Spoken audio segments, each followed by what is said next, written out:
The sky over Nevada in 1880 was the color of burned steel, and the earth under his horses' hooves was cracked like old leather. Jake Coyote Colter, as he was called for his ability to survive in any conditions, spurred his horse on, leaving behind only clouds of dust that settled on the bushes like ash. Coyote was a solitary man, with a face carved by wind and sun, and eyes that reflected all the harsh years spent in the saddle.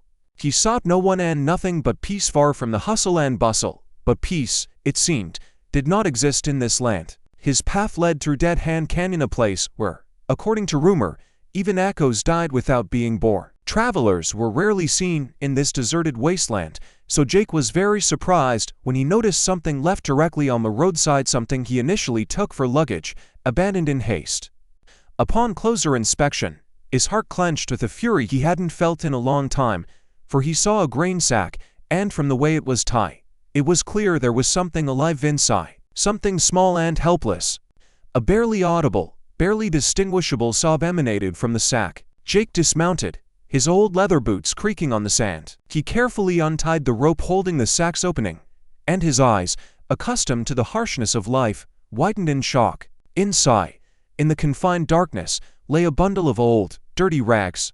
From it came that very whisper that made Coyote's heart clench. Mama! In that moment, Jake Colter's world turned upside down. He, a man who avoided all obligations and attachments, faced absolute injustice and cruelty. Who could abandon an infant to certain death? This question sparked a burning anger in him, which he felt almost physically. He pulled out the child. It was a girl, no older than a few months, with a smudged face and huge, frightened eyes that reflected the sky. Her tiny hands were clenched into fists, and her thin lips trembled from cold and fear. Jake pressed the baby to his chest. He, an old, hardened cowboy, felt something warm and unfamiliar spread across his chest. It wasn't just pity, it was a fury, someone else's vile act, and the deepest compassion for this tiny creature. The child, feeling the warmth, stopped crying and pressed against his broad chest, burying her face in his dirty shirt, smelling of gunpowder and tobacco. Jake examined the spot where he found the child, but found nothing that could shed light on the situation. No tracks, no broken wagon, nothing else. Only cracked earth and the eternally frozen sun. He wanted to take revenge, to find those who had done this, but he understood that a chase would be pointless, and the only thing that mattered now was this little one's life. From that moment, his life was divided into before and after. He was no longer just Jake Colter, he was her savior. The next day, I ask you to like and subscribe to the channel, so you will help me in motivation to make such great stories for you, and I will see that you like them. Enjoy watching, everyone. He rode to the nearest small town called Salisbury, instead of as he had planned before. On his way to Salisbury, his horse limped, and the child was weak. They were on the brink. His path led through desert prairies that seemed endless, and the sun beat down mercilessly. Jake felt his strength failing him. Arriving in Salisbury, a town that consisted of one saloon, an inn, and a few houses, Jake immediately headed to the saloon. Inside, it was dimly lit, smelling of whiskey and cigars. The locals looked at him with suspicion, but when he opened his cloak and showed them the infant, their curiosity turned to shock and compassion. The saloon owner, a stout man named Harrison, was the first to approach him. "What happened, Coyote?" he asked in a gruff voice. Jake explained the situation in a few words. Harrison, outwardly stern and cynical, looked at the child and his face softened. "Go to my room, my wife will help. Her name is Emily. She used to be a midwife," he said, pointing to a door at the back of the room. Emily, a middle-aged woman with kind eyes and a tired smile, immediately set to work. She examined the baby, gave her diluted milk, and wrapped her in clean cloth. "She's lucky you found her." A few more hours, and her voice trailed off. Jake stayed in Salisbury. He couldn't leave until he was sure the child would be all right. He sat by her cradle, which Emily borrowed from a neighbor, and looked at her as the most precious thing he had ever seen. The little girl, whom he named Sarah, slept, her tiny eyelashes fluttering. He knew that this moment was the beginning of something new and unpredictable. He felt that his old life had ended the very instant he heard that faint whisper. Rumors about the baby, abandoned in a sack, quickly spread through the town, and everyone who came into the saloon looked at Jake with respect. However, among them were also those who considered his actions foolish. A young, tall, and arrogant farmer named Caleb, the son of the wealthiest landowner in the area, laughed at him. Colter, have you gone completely mad? You've saddled yourself with another mouth to feed. Why do you need this? You're not suited for such a life, he said, smirking. Jake ignored his words. He understood that Caleb was simply envious of his decision because he himself wouldn't have been able to act that way. He just stood and listened to this insufferable man say, "Your appearance and demeanor have always been that of a beast. You've always been alone and lived by your own rules. What has changed? This is just an unfortunate incident that you'll have to deal with yourself." Jake said nothing. He simply looked at Caleb, his eyes filled with a coldness, as cold as his gaze. Caleb, sensing his mood, laughed, leaving behind only a trail of contempt. Jake knew that there were many like Caleb in this world, those who only think of themselves. Days passed. Jake still remained in Salisbury, and Sarah grew stronger. Emily helped him, teaching him how to care for her, and Harrison gave him work so he could earn a living. Jake was getting used to his new reality. He, a cowboy who had always lived alone, was now father. This thought filled him with both fear and pride. He knew his path would be long and difficult, but he was ready for it. One evening, after Sarah had fallen asleep, Jake sat on the porch, smoking a cigar. He was thinking about what had happened. Suddenly, his thoughts were interrupted by Harrison, who brought him whiskey. "Jake, I know it's not my business, but I have to tell you this," he began. "Jimmy's son, a local farmer, disappeared several months ago, and no one knows what happened to him. Many say he ran away, but I don't think so. He was a good kid, and he had a young wife who was pregnant. I don't think it's a coincidence." Harrison's words caused Jake alarm. He felt there was something more behind this, something that went beyond a simple coincidence. His anger rose again. He was sure it was the work of the same person who had abandoned the child. This was not just a random event, it was a cruel and heartless crime. He knew he would have to face it, and he was ready. Part 2. Shadows of the past. Harrison's unsettling words echo in Jake's head as he looked at the sleeping Sarah. Jimmy's son, a local farmer, had disappeared months ago, and his young, pregnant wife vanished with him. Now, with an abandoned infant on the saloon's doorstep, it seemed all these events were connected by a dark thread. Intrigue surrounding these disappearances engulfed Jake, and he couldn't shake the feeling that something more than mere coincidence was at play. The next morning, Jake left Sarah in Emily's care, feeling an unaccustomed anxiety. He, a man who had always been on his own, now felt responsible for this tiny life. He went to Jimmy, an elderly farmer whose gaze was dulled and shoulders slumped with grief. Jimmy lived in a small, leaning shack on the edge of town. His fields were abandoned, and his house empty, like his soul. "Jimmy, I heard about your son," Jake said, trying to speak carefully. "Perhaps you know something that could help?" Jimmy raised his eyes to him, full of despair. "My son, William, he was a good boy, but he was naive. He trusted people. And then he met her." "Who?" Jake asked, his heart clenching with foreboding. "A girl from town," Jimmy replied. "Her name was Lily. She was beautiful, but there was something cold in her eyes. She spoke of wealth, of gold, of a new life. William fell in love. He sold everything he had, and they left, said they'd find happiness here." Jake felt the threads of this story beginning to intertwine. Lily, gold, disappearance.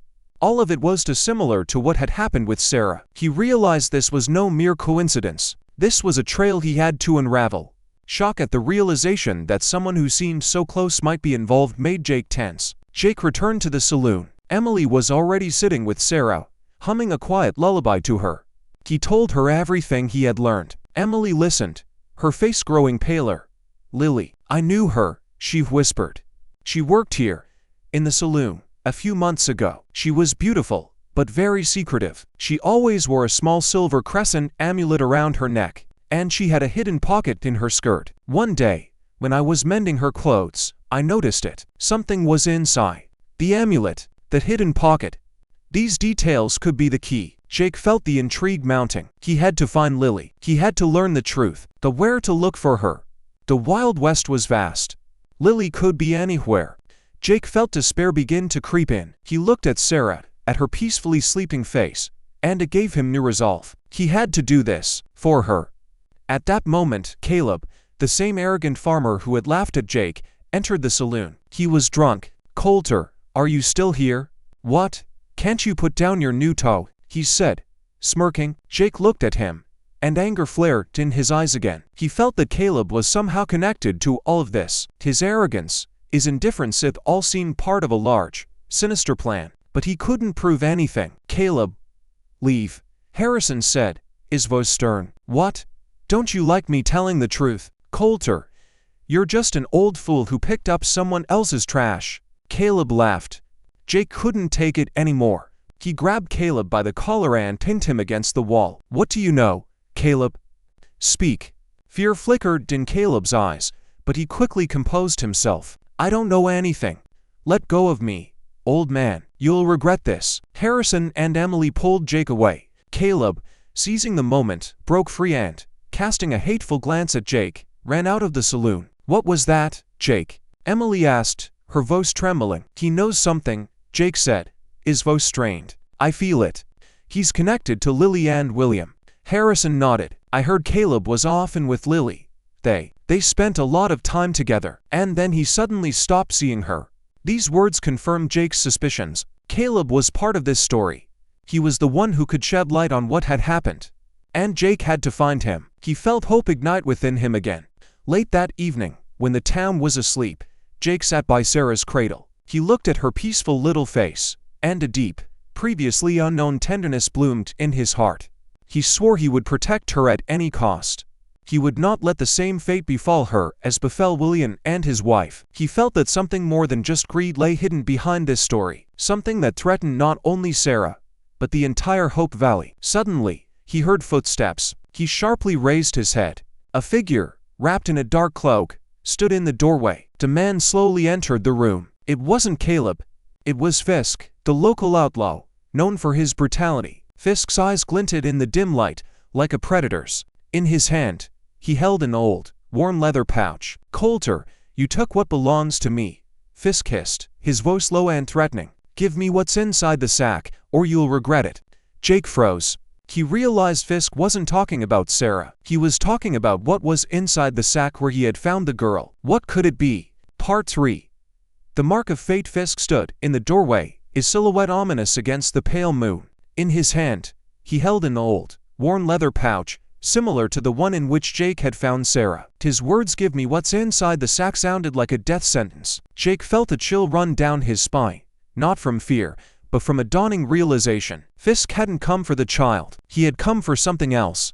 And that something was hidden in the very sack where Sarah had almost perished. Jake slowly rose, clutching Sarah to him. His eyes burned with a cold fire. "You're mistaken, Fisk," he said calmly, though his heart pounded like a trapped horse. "There's nothing in that sack. Only a little girl." Fisk laughed, his sound dry and joyless. "Don't play the fool, Colter. I know you found it. Do you think I give up what's mine so easily? That sack isn't just a sack. Something important was hidden in it. Give it back, or I'll take it by force. Along with you and your new toe." His gaze slid to Sarah, and Jake felt a surge of burning anger. This was no longer just a threat. It was a personal insult, an attack on the purest and most helpless creature. Jake knew that a direct confrontation with Fisk, armed and accompanied by his gang, would be suicide. He held Sarah tighter. "Get out, Fisk. There's nothing for you here." Fisk sneered. "Well, we'll see, Coyote. But remember, I'll get what's mine, sooner or later." With those words, he turned and disappeared into the night, leaving behind only the acrid smell of gunpowder and fear. Jake returned to the room. Emily, having heard voices, was already standing in the doorway, her face pale. "What was that?" she whispered. "Fisk," Jake replied, his voice strained. "He's looking for something. Something that was in that sack." Emily approached him. "In the sack, but there were only old rags and this." Jake interrupted her, his gaze fixed on the sack he had thrown into the corner. Something he didn't manage to find. He walked over to the sack, which had become a symbol of such terrible injustice. Outwardly, it looked like an ordinary grain sack, dirty and worn. But Jake, looking closer, noticed a barely visible thread in one of the seams. It wasn't an ordinary seam, but a carefully stitched edge that differed from the rest of the weave. His intuition, sharpened by years of survival, told him, "There's something here." He carefully tore the seam. Inside the sack, in a secret pocket sewn so expertly that it was almost impossible to find, lay a small, tightly rolled leather envelope. Jake opened it, and his eyes widened. Inside were not gold coins or jewels. These were documents, old, yellowed papers, among which were a deed to land, a marriage certificate, and a will. The names on the documents were familiar to him: William and Lily, the missing farmer and his wife, and most importantly Caleb's name was there too. It was a will for a parcel of land that belonged to Jimmy's family, William's father. A parcel where, according to recent information, rich silver deposits had been found. And the will was drawn up so that in the event of William's and his wife's death, all property would pass to their child, to Sarah, but only on the condition that the child be raised by Caleb as the closest relative. Shock. It wasn't just shock, it was a deep, stunning insight. Jake understood everything. Lily wasn't insane. She wasn't obsessed with a curse. She was in cahoots with Fisk. They wanted to get rid of William and Lily, and then abandon the child in a deliberately deadly place so that Sarah couldn't inherit the land. And Caleb. Caleb was part of this conspiracy. His arrogance, his mockery of Jake, it all now took on a sinister meaning. They wanted the child to die, and then, after the death of the last heir, the land would automatically pass into Caleb's hands, who would probably share it with Fisk. This pain from realizing such monstrous perfidy was unbearable. Jake felt a sharp knife pierce his heart. He held in his arms a child who had almost been sacrificed for dirty money. He looked at Sarah, at her innocent little face. For her sake, he had to fight. This is impossible, Emily whispered, reading the documents. Caleb, he's the son of such a respected man. Greed doesn't choose, Jake said, his voice cold as steel. It destroys everyone. Jake understood that now he was not just the child's savior, he became the guardian of her destiny. He had to protect Sarah and restore justice. He had to expose Fisk and Caleb so they would get what they deserved. And this gave him a new, incredible hope. Hope that justice would prevail, after all, and that he, Jake, could be the one to bring that justice. He gathered all the documents and hid them in a safe place. We must be careful, he told Emily. Fisk and Caleb are dangerous men, but we will not give up. Emily nodded, her eyes burning with determination. I'll help you, Jake. We won't let them win. Jake felt his anger at these men turn into a firm resolve. He didn't know what his path would be, but he knew he would fight. He looked at Sarah, who was sleeping peacefully in his arms, and felt a new, deep love blossom in his soul. This love was his shield, his sword, his guiding star. He was ready for battle. Part 4. The rebirth of justice. Anger and resolve burned in Jake's soul as he looked at the sleeping Sarah. The documents found in the sack were irrefutable proof of Fisk and Caleb's heinous conspiracy. Now Jake was not just a savior, but a guardian of the truth. His path lay through dangers, but he had no intention of backing down. He vowed to protect Sarah and ensure her a future that was almost denied to her. Jake and Emily began to act cautiously. They knew they had neither the time nor the resources for open confrontation with Fisk's gang and Caleb's influential family. Cunning would be their weapon.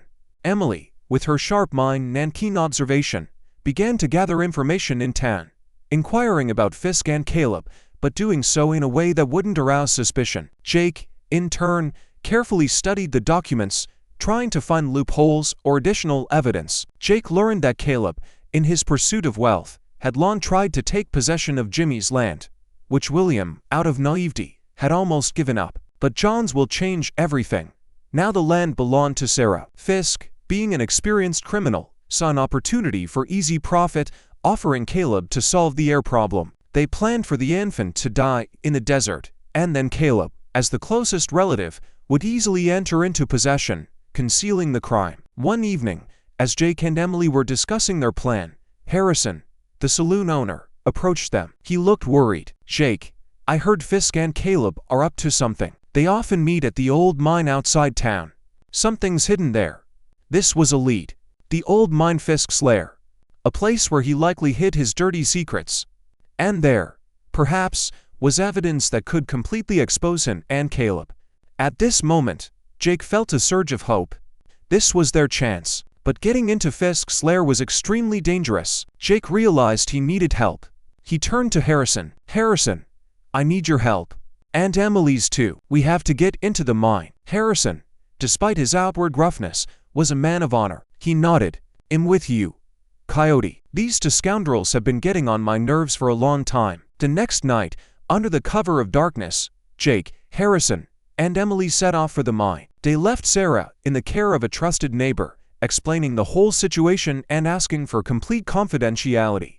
Emily, as a former midwife, had knowledge of herbs and poisons, and Harrison, despite his age, was a crack shot. Jake, however, was an experienced tracker and fighter. They were a small but courageous team. Sneaking into the mine, they cautiously moved through the dark, dusty corridors. A chilling silence reigned inside. Only drops of water falling from above broke it. At the end of one of the tunnels, they saw light. This was Fisk's lair. Inside, at a table, sat Fisk and Caleb, surrounded by their men. On the table lay the very map Tom found in John's cabin.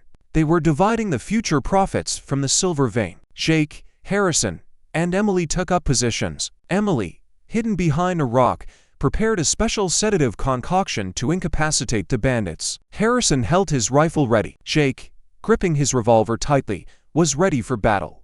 Now that William and his little wife are gone, and the child is probably dead, this land is ours, Caleb sneered, his face distorted by greed. And soon all the silver will be ours. Not so fast, Caleb, Jake's cold voice rang out. He stepped out of the shadows, his figure appearing monumental in the dim light. Fisk and Caleb flinched. They hadn't expected his appearance. "Colter, what are you doing here?" Fisk roared. At that moment, Emily threw a vial of the concoction, and the air filled with a pungent odor. The bandits, inhaling the fumes, began to drop one by one. Harrison, taking advantage of the panic, fired at the ceiling, and several rocks tumbled down, cutting off their escape route. A struggle ensued. Fisk lunged at Jake with a knife. Caleb, in turn, tried to flee, but Harrison blocked his path. The battle was short but fierce. Jake, using his experience, disarmed Fisk, and Harrison, knocking Caleb down, tied him up. "You lost, Fisk," Jake said, holding his revolver ready. "The gold won't be yours, and the truth will prevail." He showed Fisk and Caleb the documents. Their faces paled. They realized their plan was exposed. Later, when Sheriff Johnny Jet Carter arrived at the mine, he found Fisk and Caleb tied up, along with all the evidence of their crimes. Justice had prevailed. Fisk and Caleb were sent to prison. Jake, Emily, and Harrison returned to Salisbury. Sarah was safe. Jake, looking at her, felt a deep relief. He was no longer a lonely cowboy wandering the desolate prairies. He had found a family, a purpose, and meaning in life. He, a man who had never thought about children, had become a father. Jimmy, learning the truth, sold his land and distributed the money to the poor, saying it was dirty land that had brought only sorrow. He remained in Salisbury, helping Harrison in the saloon. Jake stayed in Salisbury. He opened his own farm, and Emily became his wife. They raised Sarah as their own daughter, giving her the love and care she was almost deprived of. And every time Sarah laughed, Jake remembered that day in Dead Hand Canyon when he heard that faint whisper, "Mama." He knew that whisper had changed his life forever, giving him not gold, but something far more valuable: family and hope. Conclusion and lesson. This story of the Wild West, full of greed and betrayal, teaches us that the greatest sin is not just to commit evil, but to forget humanity. Fisk and Caleb, blinded by their thirst for wealth, were ready to sacrifice an innocent life for their selfish goals. Their story reminds us how easy it is to lose ourselves in the pursuit of material possessions, forgetting the most important thing: the value of every human life, and that true treasures are not found in the earth, but in our hearts. In the modern world, where we are surrounded by temptations, where it is so easy to lose ourselves in the pursuit of success, this story reminds us, true courage is not in holding a revolver, but in opening one's heart. Like Jake, who, despite his loneliness and harsh temperament, could not walk past a dying infant, we must remember our responsibility to the vulnerable, to those who cannot defend themselves. Compassion, love, and the willingness to fight for justice, these are what truly make us stronger and richer, creating true happiness and changing the world for the better. This was the triumph of good over evil, of love over greed, and it was an inspiration for all who believed that even in the darkest corners of the Wild West, there would always be room for humanity.